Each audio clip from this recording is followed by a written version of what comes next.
Houston integrity in instruction 10 of S-band string swap.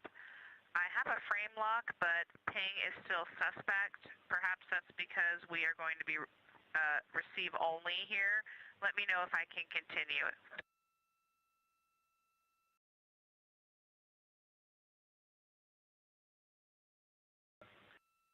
And Houston integrity disregard, I now. And Houston integrity disregard, I now have a good ping as well.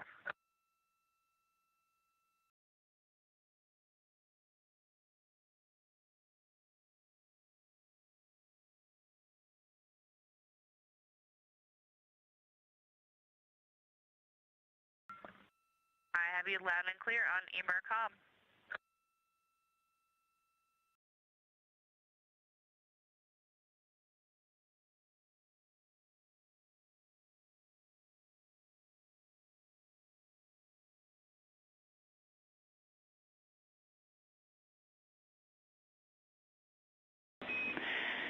And integrity Houston, voice check, I'm coming up on regular OE1.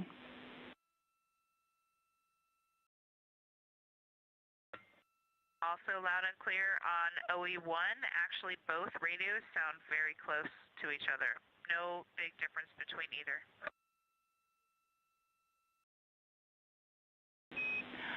All right, great news. And Christina, with that, we are go for you to begin step 10.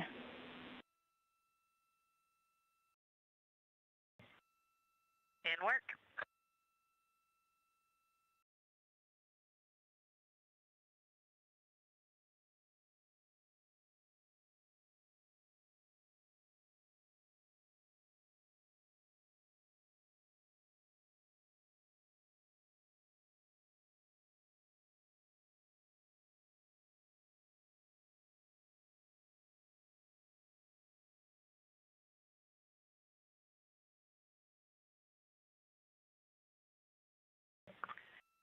And Jackie, I am in step 11 where you told me to give you a call, and I do have one question about EMERCOM.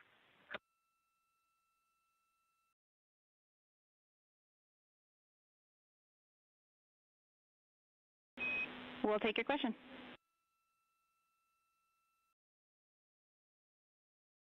Okay, not to hold you up, just for understanding, I noticed I had a timer going for about 45 minutes there since we started the ranging. I seem to recall a 45-minute limit for temperatures in TX, RX mode. I was just curious, one, if that's a good memory, and two, if we saw temperatures starting to get to their exceedances. And I can take that answer later.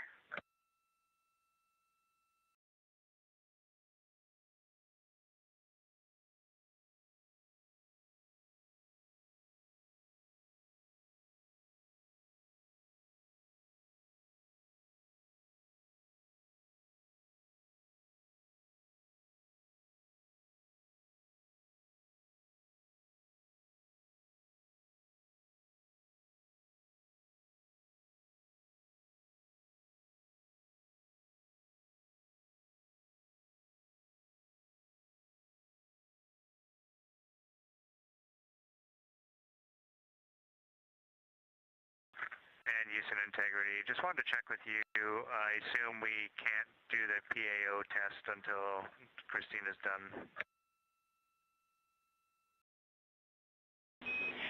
Jeremy, we are in a good config to start the PAO test.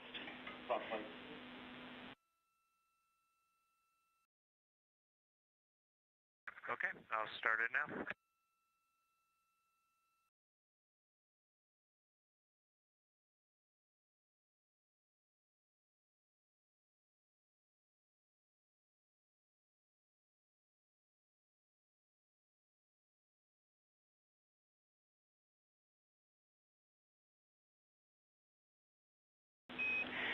Integrity Houston, the attitude maneuver to the docking window attitude is impending.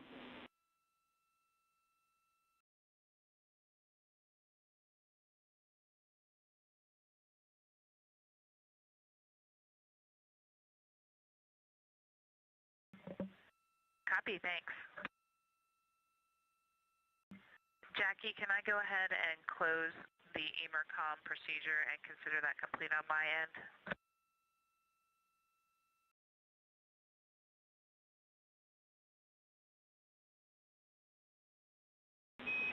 Affirm, Christina, we are ready for you to be done with EMERCOM DFTO.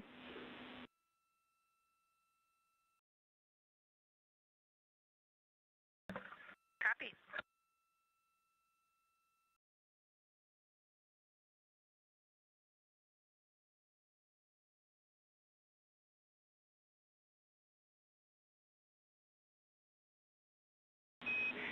And Jeremy, we have good video again, and we're ready for a scene and voice check when you are.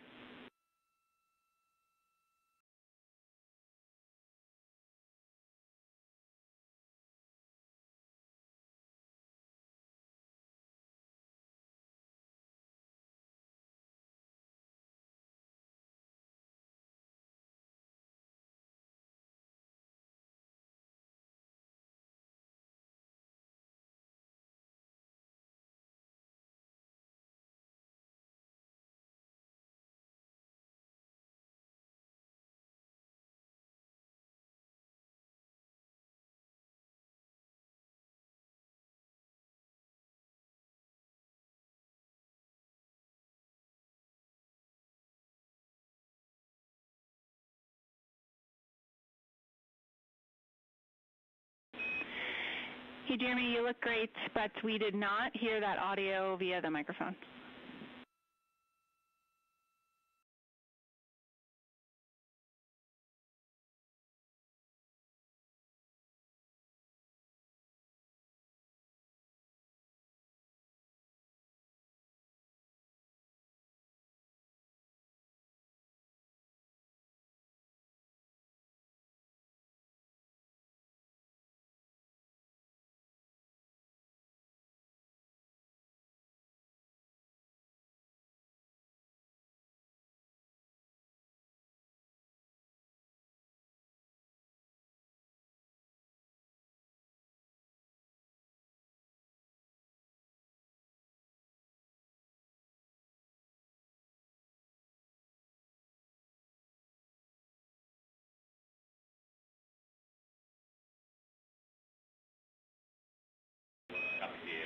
Jeremy, we like that scene and voice.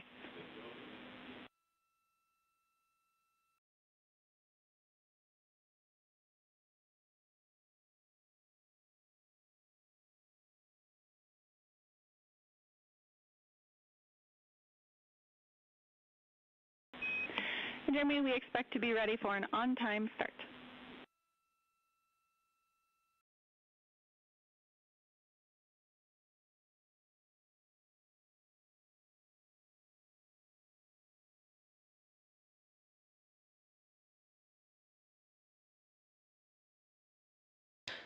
This is Artemis Mission Control here in Houston, Texas. We are currently 2 days, 6 hours, and 31 minutes into the Artemis II mission. Currently, you can see CSA, or Canadian Space Agency astronaut Jeremy Hansen, as he gets set up for a CSA Public Affairs downlink event, which will be taking place here in about 3 minutes. And that downlink event will air live to the public as we continue to provide our 24/7 continuous coverage of the Artemis II mission around the moon and back.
Integrity, this is Houston. Are you ready for the event?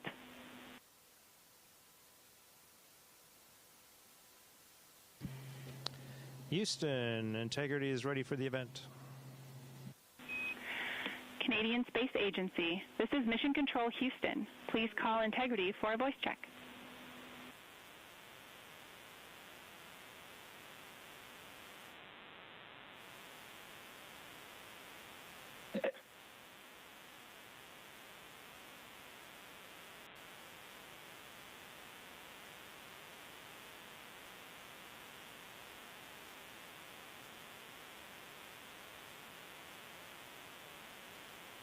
Integrity, this is the Canadian Space Agency. Do you hear me?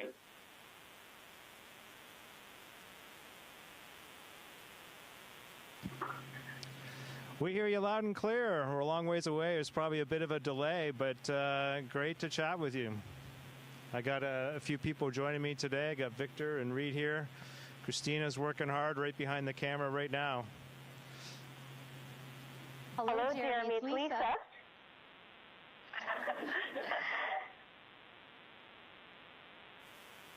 Hi there, Jeremy Hansen. It's Genevieve Beauchemin from CTV News here on Earth. Great to talk to you en route to the moon. We saw those great images, that great image of the Earth today. I wonder if you can describe for us, though, and for so many Canadians who are following your mission, what you're seeing with your own eyes that really those cameras really can't quite capture, what that's like for you, and as you prepare for that flyby, what you want Canadians to take away from what they're going to be seeing and what you're going to be seeing.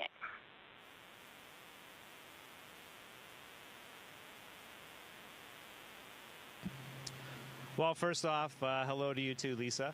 As far as the images go, we see those exact things, but the difference for us is just how we see them and like how much of the window they take up. And so, gosh, in our first day in space, we just saw some extraordinary things. The Earth up close, and then by the time we had a bit of a nap and got up, the Earth was just so far away again. And then to come in for that translunar injection, we came all the way back to Earth again. We were out there at 60,000 kilometers. We came back to within 200 kilometers of the planet.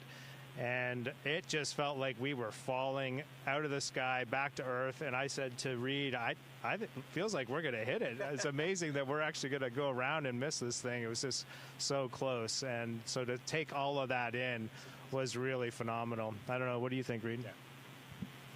Jeremy said it. You just said it so well, and it's so fun to watch you as a first-time flyer up here running circles around all of us. You're doing a great job. But going from 38,000 miles above the Earth yesterday down to 100 miles above the Earth, and then Christina and Jeremy did our translunar injection just 100 miles off the surface of the planet. We were screaming right above the clouds, and now here we are well over 100,000 miles away from Earth and closer to the moon than we are to the Earth right now.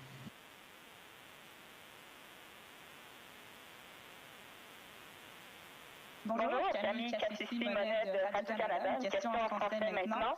Je veux savoir, M. Hansen, qu'est-ce qui vous a le plus surpris, le plus marqué depuis que vous avez quitté la planète Terre, depuis que vous êtes dans l'espace?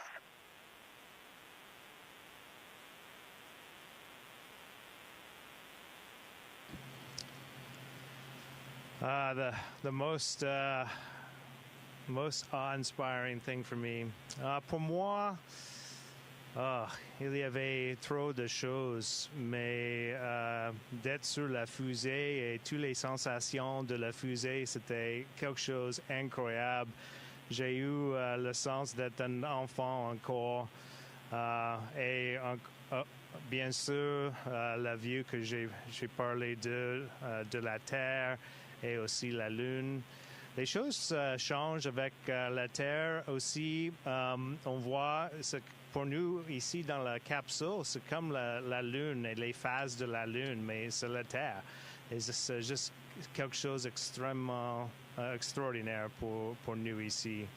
So some of the things that are riding the rocket for us has just been extraordinary, and we have all these simulations, but it felt so different for us in real life. And then the views of the Earth and the crescent Earth is really incredible. Hi, Jeremy. This is Ivan Semenik from the Globe and Mail. Congratulations to you and Reed and Victor and Christina for everything you've achieved. The pictures look great. I wanted to turn the view around and maybe you can tell us a little bit about what you're seeing of the moon already. Is it looking bigger to you? And how are you planning to observe? I know you're only going to have a partly illuminated far side. What are you planning to focus on when you're around the backside of the moon?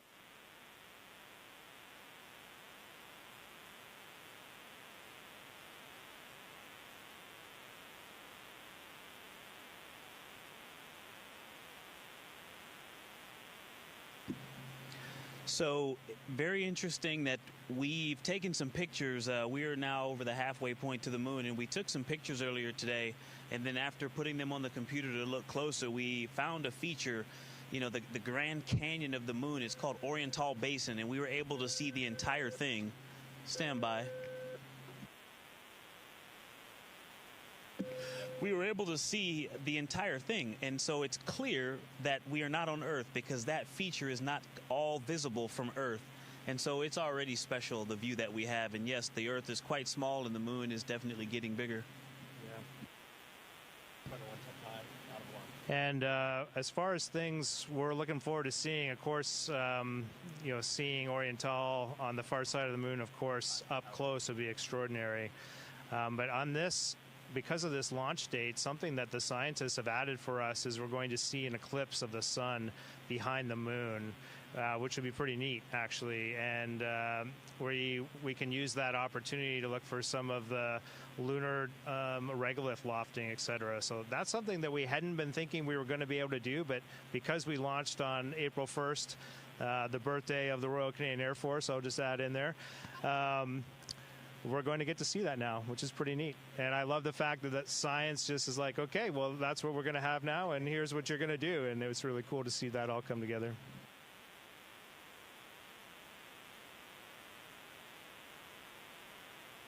SDSN de TVA Nouvelle. Bonjour, Monsieur Henson. Alors, question en français, encore une fois. Il y a beaucoup de jeunes Québécois, de jeunes Canadiens qui vous regardent aujourd'hui. Qu'est-ce que vous aimeriez dire à tous ces enfants qui vous regardent et qui sont inspirés de vous voir aller?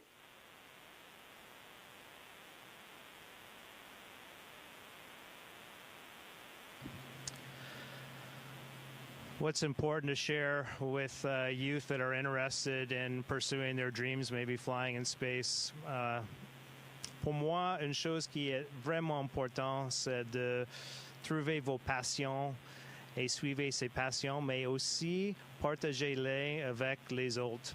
Parce que pour faire des grandes choses comme nous ici dans cette capsule, pour aller vers la Lune, survoler la Lune, ça prend une grande équipe. Et c'est la même chose pour chacun dans nos vies. On a besoin d'une équipe avec nous pour nous aider.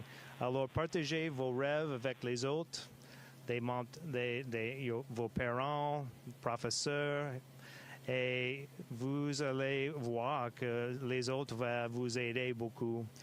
So for me, when I look back, I didn't do anything by myself in life. I did it with a team around me. And so it's important that you find what you're passionate about, but you share those passions with others, because you're going to find that they're going to help you to achieve them. And that's exactly what's happening for the four of us in this capsule right now.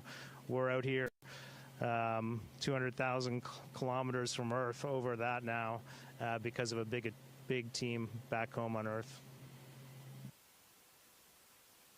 Hi, Elizabeth Howell from Space Q. Congratulations to the four of you.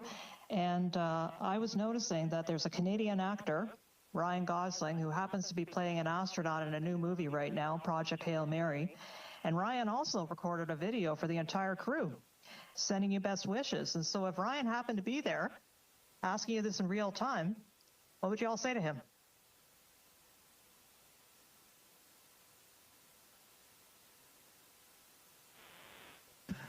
That's super cool. We are all really lucky. We got to watch Hail Mary when we were in quarantine. That was a real treat that they sent us a link to view that at home with our families, getting us ready to go on our own space adventure. I would just say to Ryan, it's art imitates science and vice versa, it seems, and he did a great job in that movie, and it's wonderful to see people really leaning into those roles. I thought it was just such an inspirational example, and somebody who goes out there and just gets what was done to save humanity. It's a pretty extraordinary example that we can all follow. We all thought that movie was really uplifting and inspiring. Hi, Jeremy. This is Harry North with the Montreal Gazette. Congratulations on your voyage so far.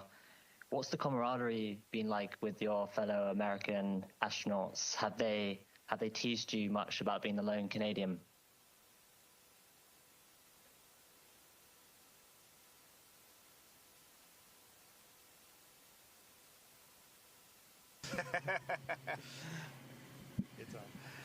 There is no way that we are ever teasing this man right here. Jeremy and I have known each other since 2009 when I got selected to NASA and he got selected to the Canadian Space Agency, so we've been great friends ever since. It's impossible not to be good friends with this guy, though. It's just his demeanor, his care for others, the way he goes about life, the way he cares about his family. We might joke around together, but we're not teasing him. And Ike, anything you want to add to that? Similar to our countries physically, this crew is very close, and it's been tough to make fun of him because he got up here, and even though he's Canadian and a first-time flyer, he's making it look easy. He's been doing great so far, so not a whole lot to make fun of.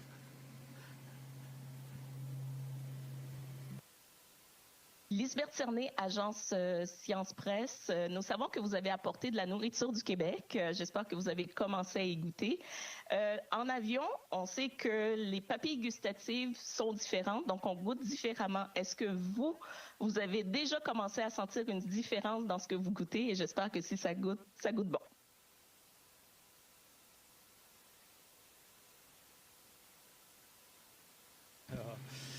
Je suis désolé, mais j'ai manqué la dernière partie de cette question. Alors, encore une fois, s'il vous plaît. Donc, la question, Jérémy, était de savoir si le goût était modifié dans l'espace et si ça goûtait bon au niveau de la nourriture que vous mangez.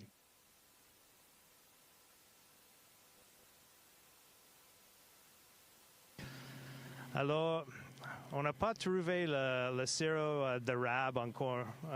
C'est ici, quelque part, mais je ne sais pas exactement où de maintenant. On a, pendant la première journée dans l'espace, on a trouvé des biscuits d'érable. Alors, ça, c'était quelque chose de fun à la fin d'une longue journée. De maintenant, pour moi, ça goûte à peu près la même chose ici dans l'espace. J'ai entendu dire que ça change parce que c'est comme vous avez une grippe dans l'espace à cause de comment la sang bouge dans le corps. Mais pour moi, ça goûte à peu près la même chose. The question was if taste changes in space, and for me so far, I haven't really noticed much change, although I was expecting to notice it more. I don't know. What about you guys? No? Not on this mission so far. No.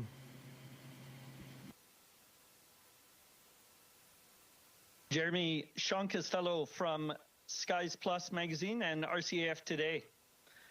Question for yourself and Victor, from an aviator's perspective, can you please describe your test flight experience so far, including some spacecraft performance observations or takeaways from when Victor was piloting the ProxOps tests? Thank you.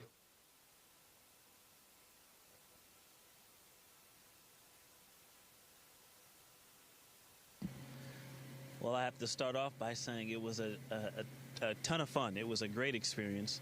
My favorite thing about the whole evolution was that the entire crew participated. All four of us worked together. And I do love to fly or drive, and operate machinery, and this spacecraft flew marvelously. It was actually in every way better than the simulator. It was, the weightlessness, the sound and feel of the thrusters was very different than what we simulated, and all in a positive direction, and it flies very nice.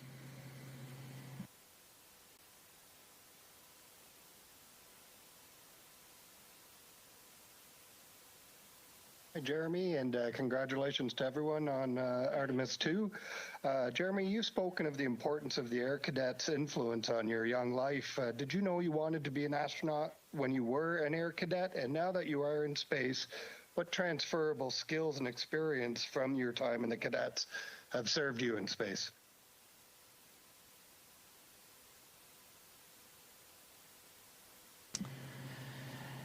Yeah, I did. When I was joining the cadet program, I'd already set my sights on joining the Royal Canadian Air Force and becoming a fighter pilot. And my dad was the one who told me that he thought the Air Cadets would be a great opportunity if I was interested in flying.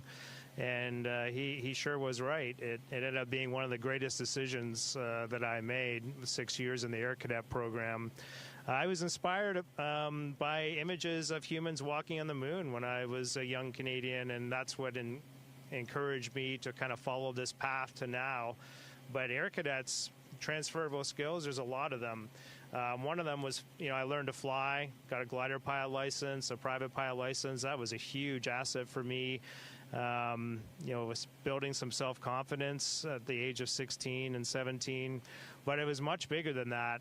Self-discipline, I learned a lot of that from cadets. It's not all flying and fun. Some of it is marching and parading around and got to iron your uniform and polish your boots. And so I learned some self-discipline. I learned a lot of confidence because Air Cadets was pushing me outside my comfort zone. There were things that I needed to do, to get these flying scholarships that I didn't really want to do. I didn't want to be on a parade square in charge of a group of other cadets necessarily. I was a little bit shy, and Air Cadets pushed me outside my comfort zone and helped develop that skill set. So I'm really grateful for the cadet program. Merci, Jeremy, Reed et Victor, c'est Lisa encore. Ça a été une expérience formidable pour nous tous ici à l'Agence spatiale canadienne et en ligne. Auriez-vous un mot de la fin?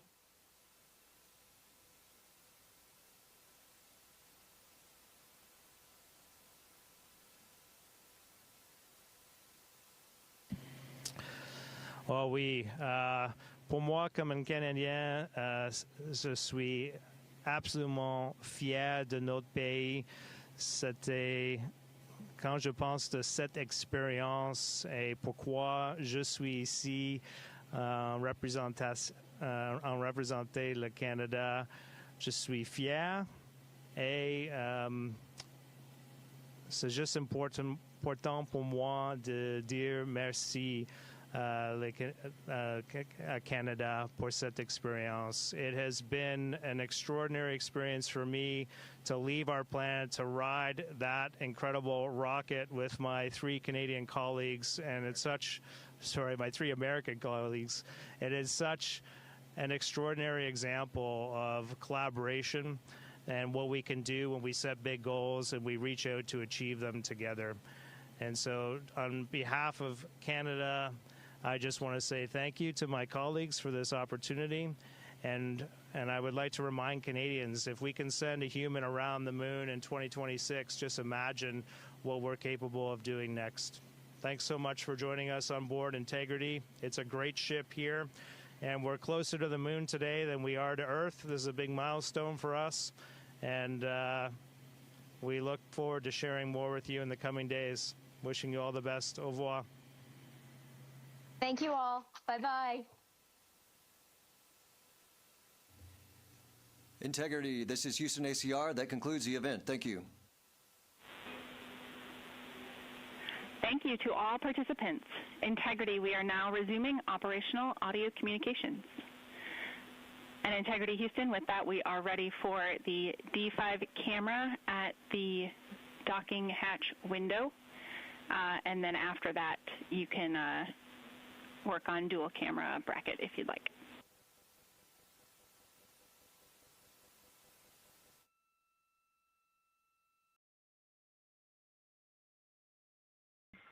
And Houston, Integrity, the docking hatch windows are already, the images are already complete.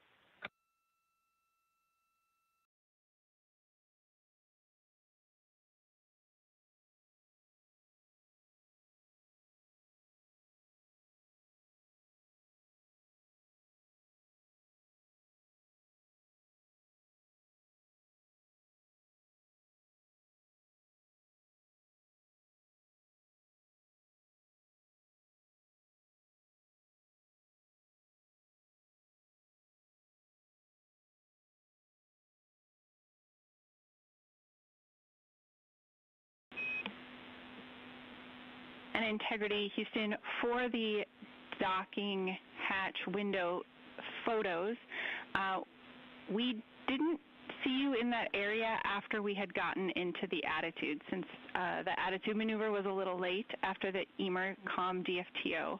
So we're just wondering if you can let us know what your target was, what your photo was like for the docking hatch window.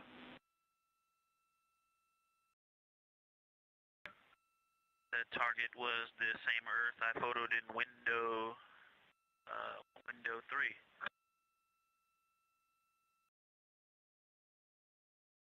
3.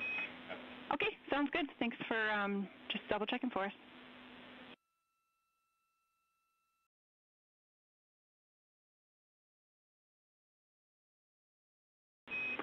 And Integrity, with that, we will, from the ground, send a maneuver back to the Earth in window 2.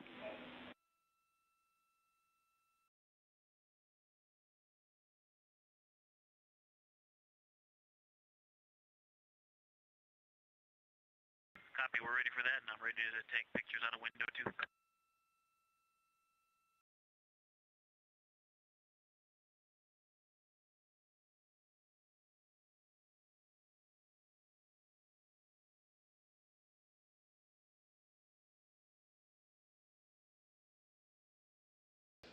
This is Artemis Mission Control in Houston, Texas.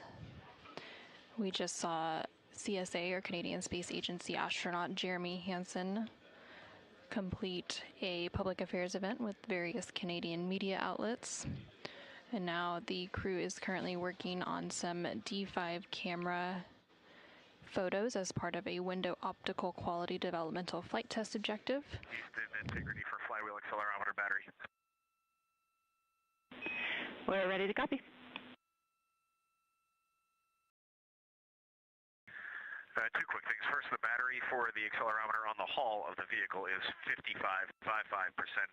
And when I downloaded the accelerometer data on the flywheel itself, I think all the data transferred, but I did get a very odd error at the end that just said out-of-memory error on my PCD, but it looked like everything transferred over, so I reinitialized that. If you guys now link that data tonight, you can let me know tomorrow if it went well.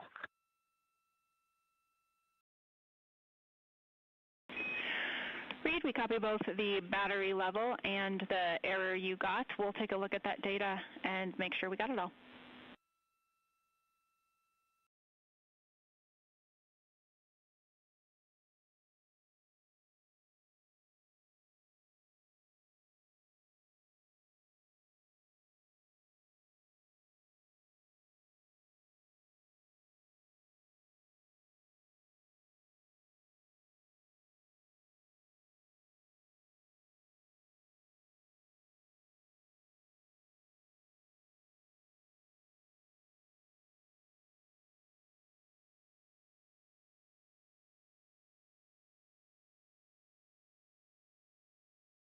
And we just heard a call there from NASA astronaut Reed Wiseman, who is working on transferring some data from the flywheel exercise device, specifically data related to an accelerometer. And this is also as NASA astronaut Victor Glover is working through that D5 camera developmental flight test objective related to window optical quality. So he's currently taking images out of different windows on the Orion spacecraft using varying focal lengths of subjects out of the window, such as the Earth or Moon. Integrity Houston, I bet you already know it, but Earth should be out window 2.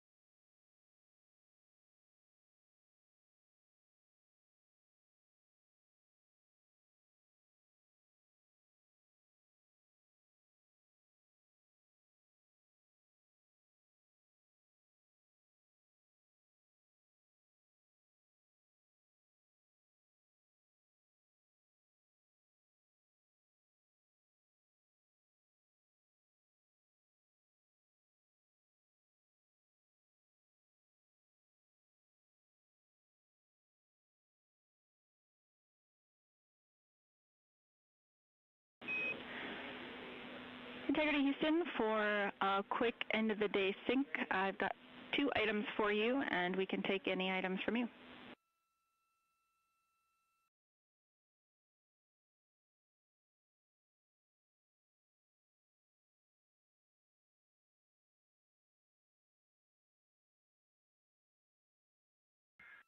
Okay, go ahead, Jackie. Hey, we just wanted to follow up on 2 items. One is related to the order that you reported earlier. The ground teams do believe it may be related to the orange gasket material around the hygiene bay door. So perhaps it's related to, open and closes of the door or, different operational situations there. But you're welcome to continue to call down your observations and changes in the odor strength or frequency. But overall, we don't have any major concerns. I'm sure some folks will continue to talk about it, but I just wanted to kind of close that topic out. And then second, Christina had a question about Emercom thermal. You made Ink O'Brien smile over here, remembering your training. It is a 60-minute transmission limit with a 45-minute recovery, but it only applies if all of the vehicle cooling is lost.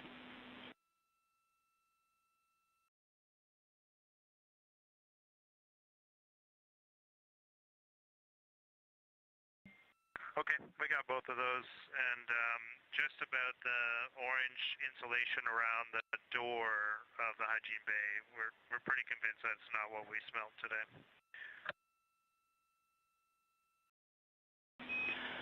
All right, thanks for that data.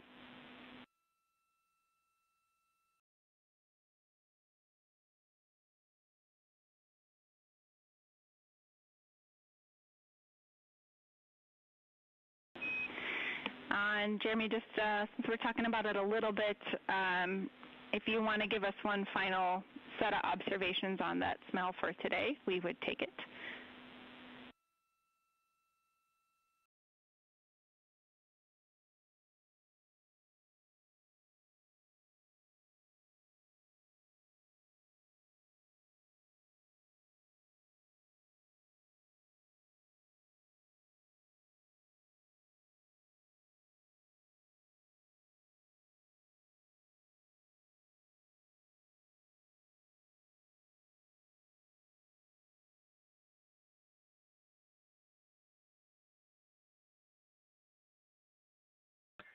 Yeah, I'm not sure what else we can tell you, Jackie. It was described before as when you turn on, before we flew, what we might expect is when you turn on a heater that's been sitting for a while and you feel that sort of burnt, or you smell that burnt smell that comes from that. And I do think it smelled similar to that. For me, it was, some sort of burning odor. And then it was definitely in the hygiene bay, and when I opened up the hygiene bay, the rest of the crew could smell it pretty much immediately.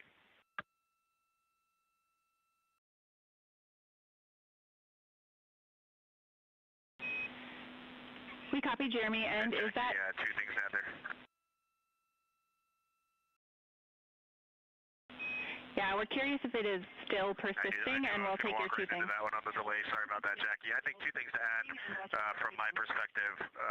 Number one, we had a similar smell on flight day 1 when Christina first fired up the toilet, and then we haven't had that at all since. And then this was a more acute moment of this compared to flight day 1. Similar, but definitely more acute.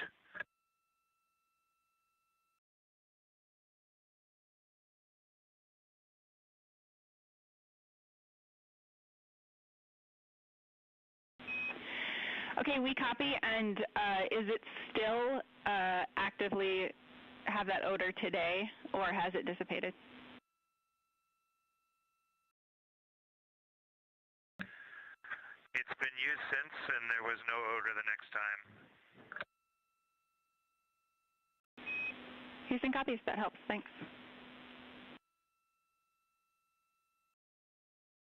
Okay, thanks, Jackie, and window 2 photos are complete. but feel free to leave the Earth and the windows.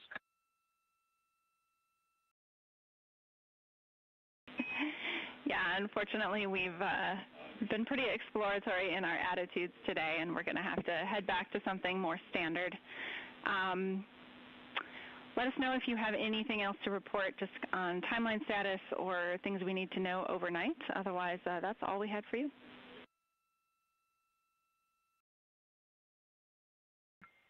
Hey, Jackie, Christina here. A couple small things for me. One is I have AGA readings when you're ready. Go for it.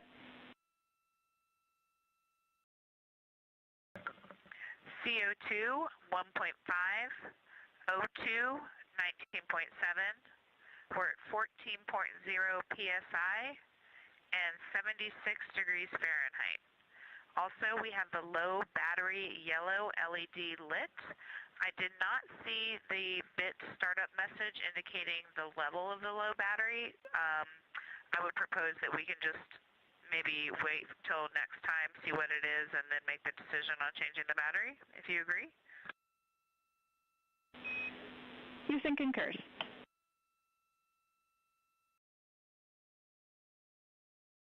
Copy. And next, the ActiWatch data is on PCD2. Houston copies.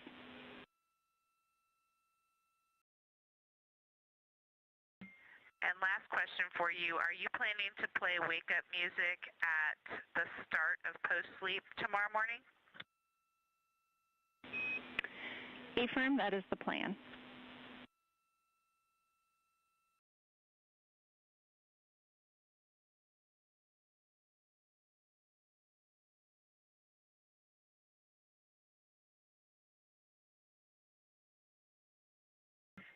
Okay, great. Yeah, we were just clarifying because in a very nice effort to allow some more sleep, they sort of put that off this morning, but I think we would prefer for it to be at the start of post-sleep.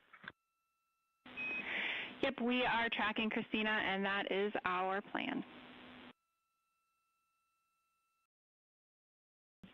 Appreciate you.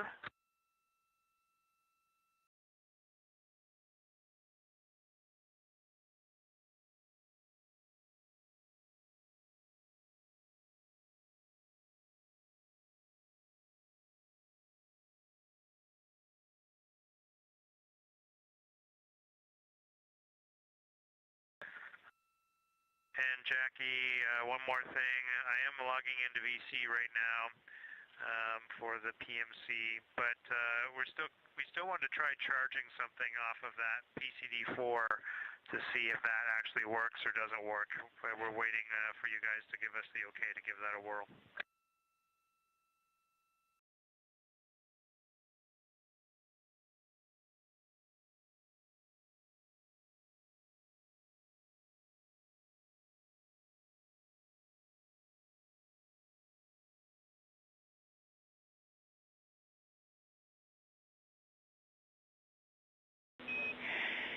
Jeremy, for PCD4, we don't think that the PCD will actually help something charge when it is powered off, but you are certainly welcome to try.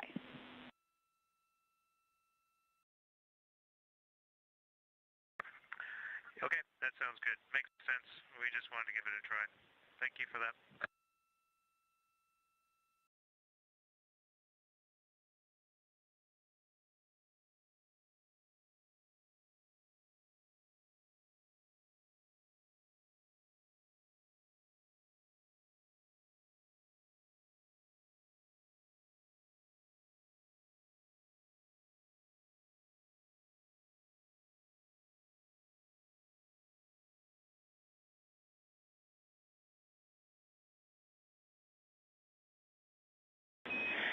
And Integrity Houston, sorry, one last question.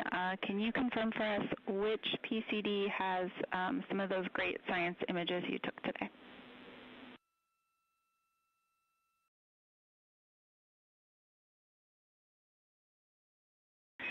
And sorry, specifically images from the window DFTO.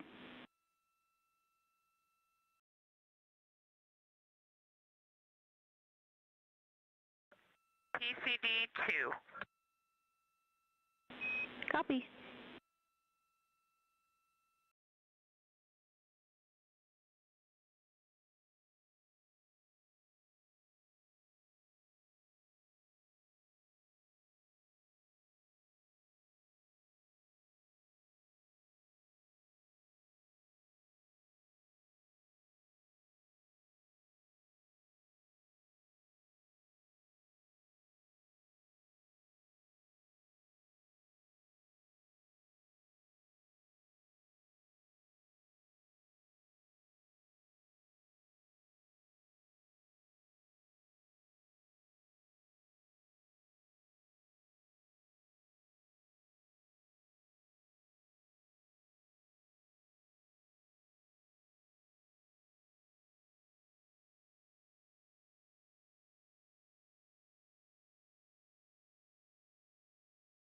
This is Artemis Mission Control in Houston, Texas. We just heard quite a bit of chatter between the crew currently on board the Orion spacecraft and the team here in Mission Control Houston, specifically the Capcom or capsule communicator, who you can see on the bottom right-hand corner of your screen.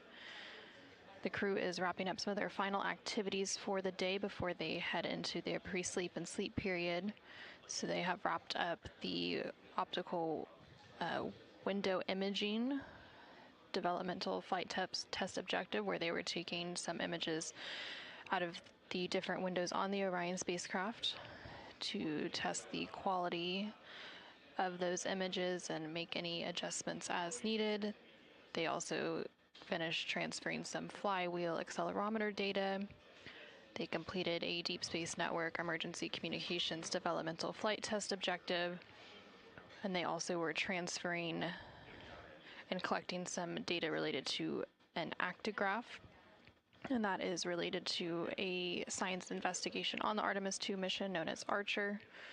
And that particular study is measuring astronauts' well-being, activity, sleep patterns, and interactions during the Artemis mission.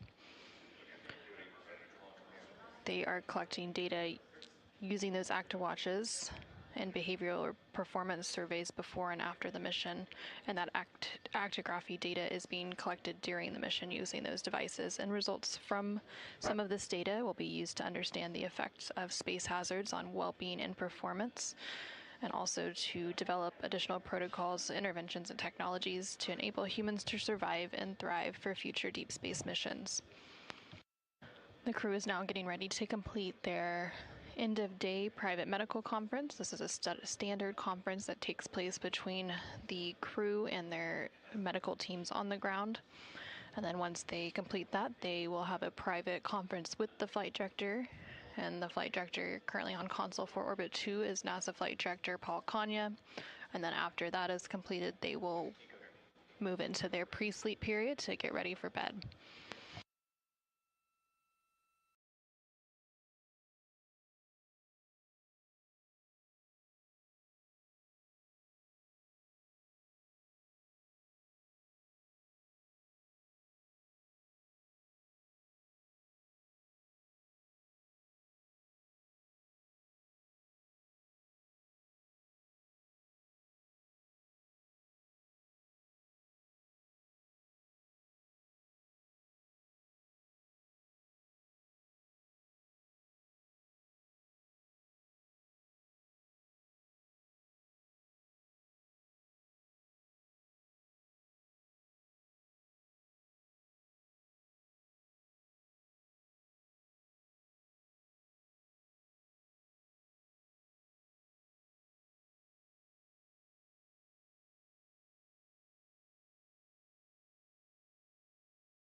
Houston Integrity on 1 for .cam.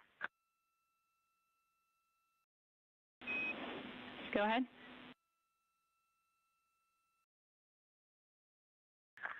Hey, Jackie, to the best of my knowledge, the docking camera has been installed and powered on. Let me know if you got any issues on the ground.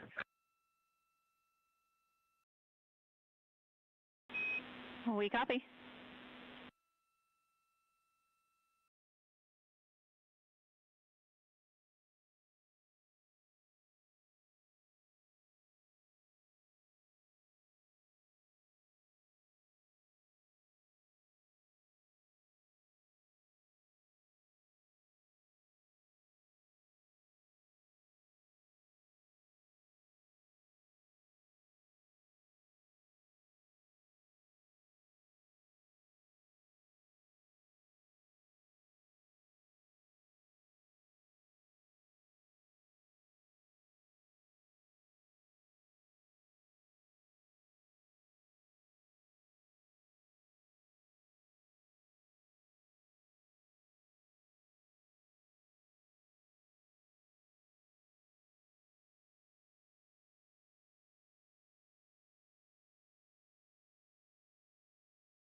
Houston, we are ready for the flight director crew conference if you want to.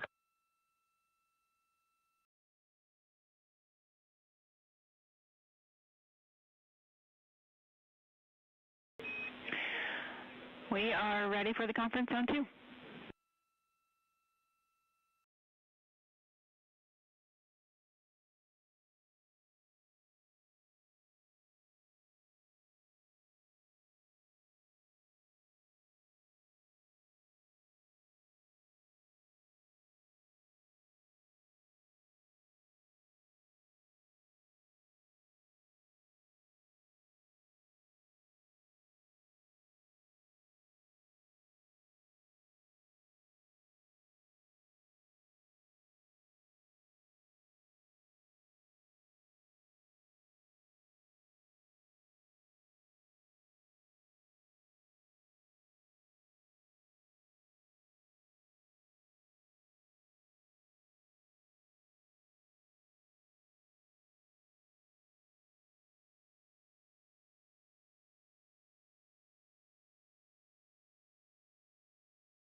This is Artemis Mission Control.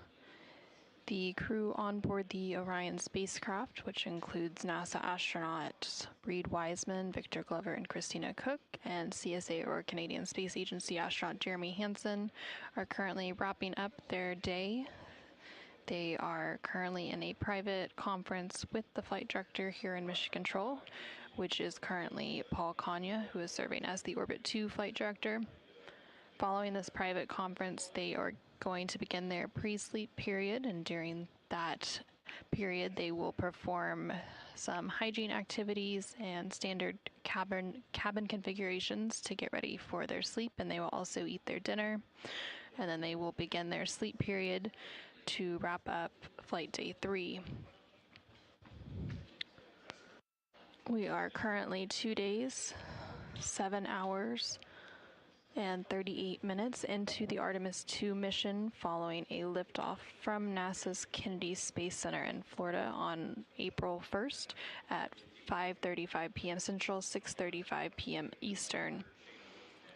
Today, the crew and the Orion spacecraft did surpass the halfway mark, so they are now closer to the moon than they are to Earth.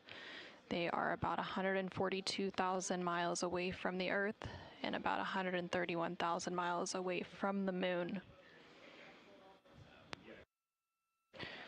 This comes following the translunar injection, or TLI burn, which took place yesterday on flight day 2. Today there was a planned outbound trajectory correction burn, but that burn was determined to not be needed, as the TLI burn, which took place yesterday, was very precise and accurate. So the next burn that's scheduled to take place will be on flight day 4, and that will be the outbound trajectory correction 2 burn. That burn is scheduled to take place in about 17 hours and 34 minutes from now.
Integrity Houston, comm check after ACU swap.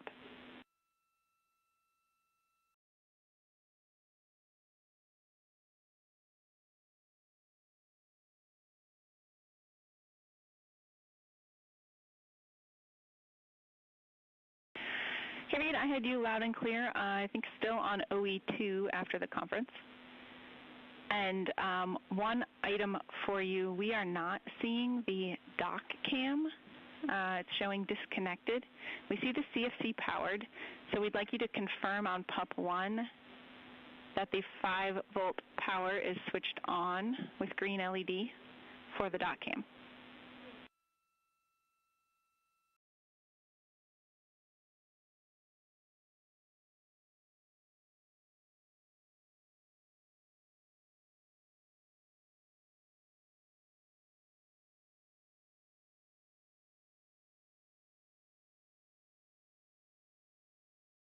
All right, Jackie, we should be on one now, and that was a great catch. The 5-volt is now on. It was not. Let me know if that worked.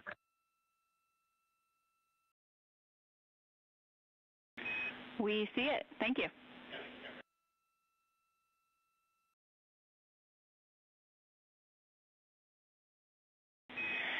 And one final heads up for you, Integrity crew, we are going to be pulling some files from the cab cameras.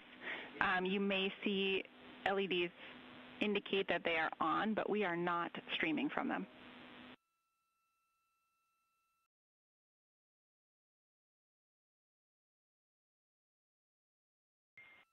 What, you got your fill from the HHP camera today?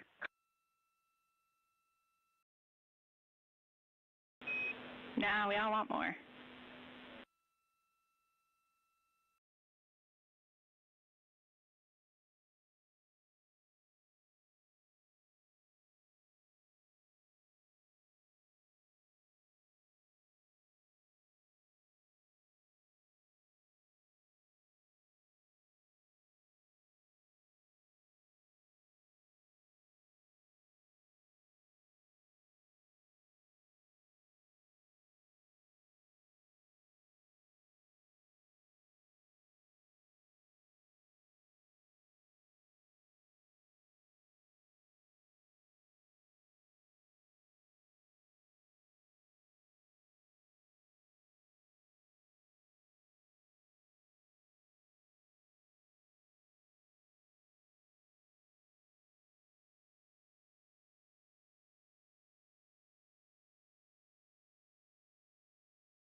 This is Artemis Mission Control in Houston, Texas. We are currently 2 days, 7 hours, and 55 minutes into the Artemis 2 mission.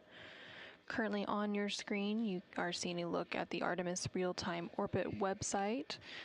This visualization provides a look at the real-time data and telemetry coming from the Orion spacecraft when we don't have views of the spacecraft itself.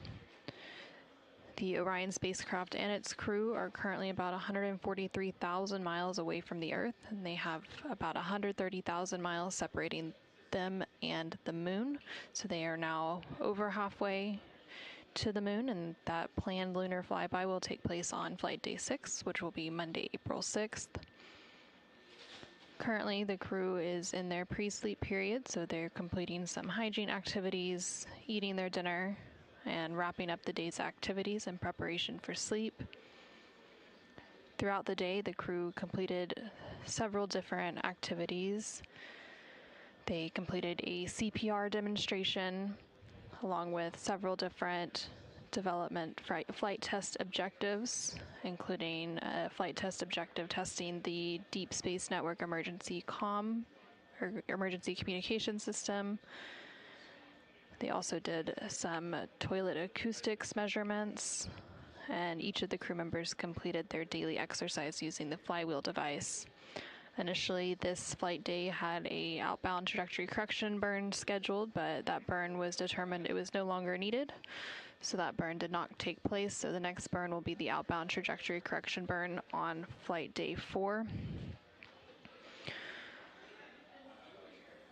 Once the crew goes to sleep, that will wrap up most of their activities for Flight Day 3. So then looking ahead to Flight Day 4, the crew will be completing a manual piloting development flight test objective, and during that DFTO, the crew will perform various attitude maneuvers to compare 6 degrees of freedom and 3 degrees of freedom attitude control. 6 degrees of freedom refers to the 6 ways that a spacecraft moves, and there are 3 translational degrees of freedom, which are forward and backward, up and down, and left and right. And then 3 rotational degrees of freedom, which are the roll, pitch, and yaw.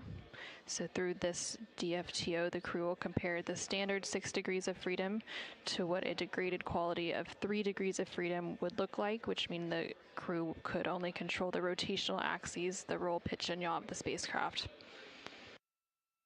And then following that development flight test objective tomorrow, the crew will also complete a lunar flyby plan review. During that plan review, each crew member will review their lunar targeting package, which is the primary tool guiding crew observations during the lunar flyby on Flight Day 6. It consists of 2 key components, the lunar geography review and the lunar targeting plan. The lunar geography review helps astronauts study major lunar features in advance of the flyby and learn how to orient themselves during the flyby, while the lunar targeting plan provides a detailed timeline of observation targets, background science context, and specific instructions for imaging and verbal descriptions.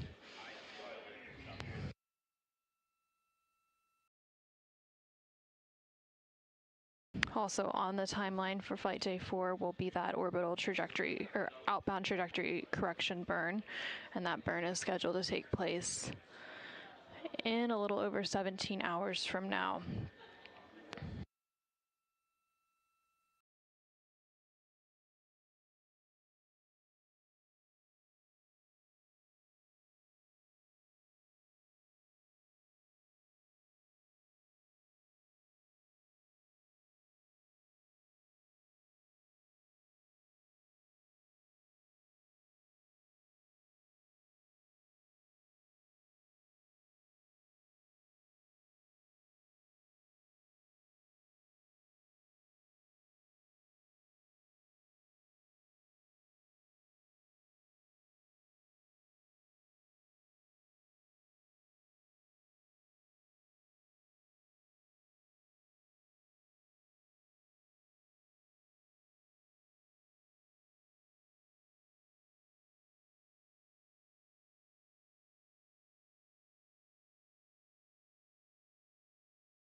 This is Artemis Mission Control in Houston, Texas.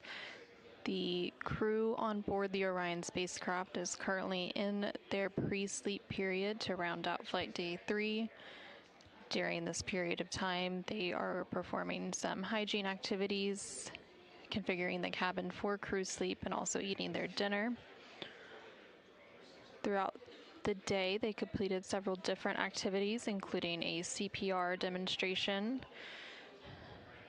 a Deep Space Network Emergency Communications Development Flight Test objective. They also completed a pre-lunar flyby cabin configuration where they deployed cameras and equipment that will be used during the flyby, and also tested some of the lighting configurations inside the cabin of the Orion spacecraft to make sure that everything was ready to go for the flyby, which will take place on Flight Day 6.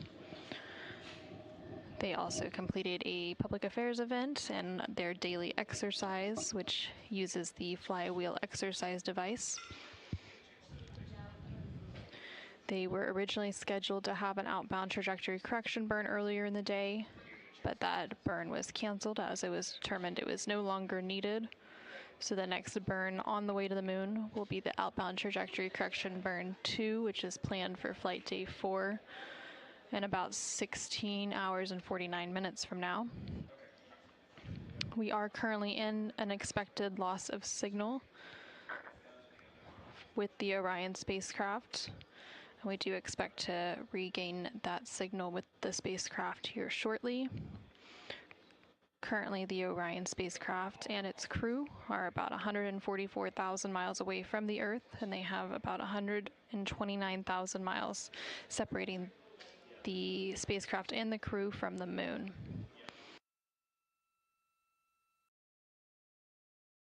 The crew on board the Orion spacecraft includes NASA astronaut Reed Wiseman, who is serving as the commander for the Artemis 2 mission. Reed is originally from Baltimore, and he has previously been to space aboard the International Space Station, where he served as a flight engineer for Expedition 41 from May through November of 2014. During that 165-day mission aboard the space station, he completed more than 300 science experiments in areas such as human physiology, medicine, physical science, earth science, and astrophysics. And that expedition also set a milestone for station science by completing a record 82 research hours in a single week. Prior to his assignment to the Artemis 2 crew, he served as chief of NASA's astronaut office from December 2020 to November 2022. Also currently on board the Orion spacecraft, which the crew named Integrity, is the pilot for the mission, Victor Glover. He was selected as a NASA astronaut in 2013, originally from California. At the time of his selection, he was serving as a legislative fellow in the United States Senate, and his first trip to space was in November 2020 when he launched as pilot of NASA's SpaceX Crew 1 mission. And that was the first operational mission of NASA's Commercial Crew program, which resumed launching American rockets from American soil to the International Space Station. Victor is also a U.S. Navy captain and naval aviator and served as a test pilot, racking up more than 3,500 flight hours. There are 2 mission specialists as part of the Artemis 2 crew. The first one is NASA astronaut Christina Cook. She's originally from Grand Rapids, Michigan, and was selected to the astronaut corps in 2013. She previously served as a flight engineer on the International Space Station from March 2019 to February 2020, and during that time she set a record for the longest single space flight by a woman with a total of 328 consecutive days in space. She also participated in the first ever all-female spacewalk, and before becoming an astronaut, Christina helped build space science instruments and led scientific fieldwork in some of the most remote environments on the planet. And then rounding it all out is Canadian Space Agency, or CSA, astronaut Jeremy Hansen. He is also serving as a mission specialist for the Artemis 2 mission. He's originally from London, Ontario, Canada, and was selected as a CSA astronaut in 2009. After his selection, he worked as a CAPCOM, or capsule communicator, at NASA's Mission Control Center in Houston. He has also participated in training exercises such as living on the ocean floor off the coast of Florida to stimulate deep space exploration. And in 2017, he became the first Canadian to lead a NASA astronaut class. And this is Jeremy's first trip to space. Again, those 4 crew members currently on board the Orion spacecraft, which they named Integrity. They launched aboard the Orion spacecraft atop a Space Launch System, or SLS, rocket from NASA's Kennedy Space Center in Florida on Wednesday, April 1st at 5:35 p.m. Central, 6:35 p.m. Eastern. Today, they surpassed the milestone, making their distance closer to the moon than from Earth. And currently, they are on board the Orion spacecraft preparing to go to sleep and round out Flight Day 3. And now on your screen, you're seeing a view of the Artemis Real-Time Orbit website, or ARO, and that website's available at nasa.gov/trackartemis. It provides real-time data and telemetry updates from the Orion spacecraft, especially when we don't have those live views coming from the cameras on board the Orion spacecraft itself.